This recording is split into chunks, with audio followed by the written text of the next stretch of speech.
First time namin mag-tiles sa CR. Ayan. 12 hours po namin ginawa yan. Ang tagal namin nag-layout. Kaya ang tagal namin matapos kasi wala kaming gamit. Wala kayong pambistay kaya yun na lang. DIY. May DIY tayo dito guys sa pambistay. Sinong gumawa niyan? Siyempre akong gumawa. Gagawa na tayo ng dry pack guys. So gagamitin namin kalahating semento lang muna. So since 4:1 to, so dalawang sakong buhangin ang ilalagay natin. Ito isang sako pa lang and then kalahating semento.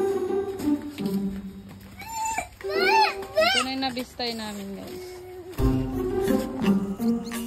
Isa ito rin sa matrabaho yung paghahalo ng dry pack. Talagang kailangan nating haluin ng maigi para maghalo yung semento at ng buhangin.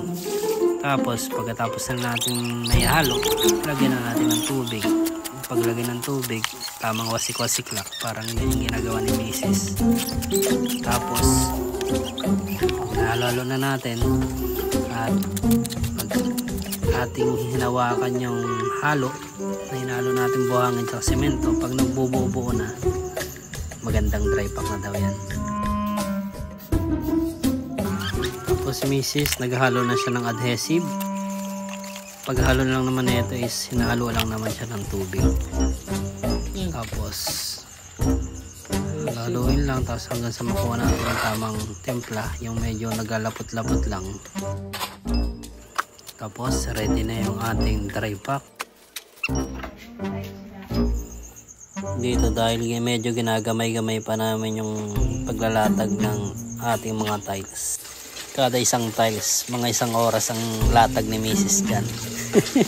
Tapos nakabasag na talaga siya ng isa. Ayan, yung medyo nagamay-gamay na namin. Medyo ang isang tiles is kalahating oras na ang paglatag bago matapos ang isang tiles. Por, ano na por? Hapon naman kami por. Sinabi na si por. Yung tractor namin, siya na yung gumagawa yung tractor ng DPWHW DZ. Ano po tractor ka? Tractor ka ba ng flood control? Kinamay na kasi ni Mrs. Kaya medyo napanis na yung kamay niya. Ito po yan. From this to this. Ito na yung ating finished product. Ayan. Meron pa tayong habulin. Si Rojo. Si Rojo na tayo dun sa gilid. Ayan naman ito. Ayan. Ayan. Tomorrow.